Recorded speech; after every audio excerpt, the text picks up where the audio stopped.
Tem mais um erro de interpretação nessas questões aí sobre filhos virtuais, que eu acho que é uma questão que eu não expliquei, não precisava explicar, porque ela já é bastante óbvia, mas eu acho que, por tudo que já foi dito, é mais um esclarecimento que vale a pena dizer, embora não seja exatamente tão necessário. A questão é que quando eles fazem um comentário sobre, por exemplo, o que seria morte de filhos espirituais, deixar de falar dos mandamentos, né?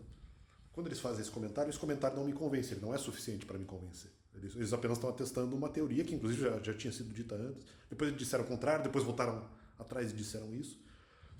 Como o argumento é genérico e não explica por que a pregação tem que ser feita, ou por que seria a morte espiritual deixar de falar, eles só lançam o argumento, para mim não me convence. Eu precisaria da fundamentação de por que isso caracterizaria a morte de filhos espirituais ou não. Né?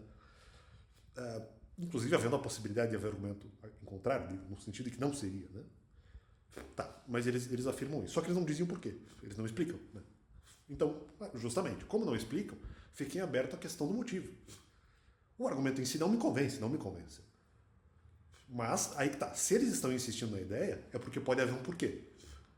É possível que haja um porquê. Eu estava já trabalhando com outra ideia, com outra base até, de por que isso poderia ser, e a mesma base você poderia interpretar de por que não caracterizaria a morte de filhos espirituais. Eu tinha uma base que dizia as duas, se poderia interpretar as duas coisas contrárias, como já expliquei no canal. Né? Você tinha as duas ideias baseadas na mesma história, na mesma situação. Né? Já expliquei no canal. Esse é o primeiro ponto. E no argumento deles agora estão dizendo que caracterizaria morte de filhos espirituais, não deixaram de falar. Tá, mas por quê? Eles não explicam. Eu não acreditei no argumento, mas se eles estão insistindo é porque pode haver um motivo, pode haver algo que explique isso. Que os mandamentos, no caso, confeririam vida às pessoas. Eu não sei qual era o argumento que eles usavam, né? Então, mas consideravam a possibilidade disso. Como eles fizeram. Aí que tá, veja como não tem sentido o que faz. Não, porque convencimento eu falo mentira, porque quando eles dizem isso, eu apenas considero a possibilidade que tem um motivo que explique o porquê.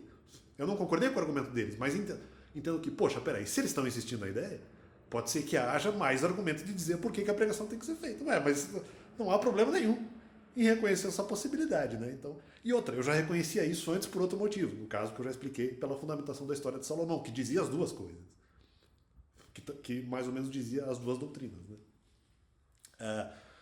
Claro, depende da interpretação que você fizer. Você pode tentar confirmar para um lado, tentar confirmar para o outro, mas isso não importa. O que eu estou tentando dizer é que pela questão de Salomão, o questionamento já estava aberto de por que isso seria morte de filhos espirituais ou por que não seria. A discussão já estava aberta pela minha própria lavra, não pela lavra deles. Então está errado o que vocês estão falando. Aí depois eles insistem no argumento. Não, mas nós falamos que era a morte de filhos espirituais. Não, mas isso não convenceu nada. Eu preciso do porquê. E a discussão do porquê já estava aberta. Não houve convencimento disso a partir da argumentação desse pessoal tentando insistir, não explicando porquê. Né? Então, apenas deixar claro, né, o que aconteceu e que essa discussão, na verdade, já estava aberta por mim, descaracterizando o que esse pessoal fala, na minha visão, não inteligentemente, e houve já um tempo tentando insistir nessa ideia. E como eu falei, essa ideia não prospera. Então fica esse complemento ao canal.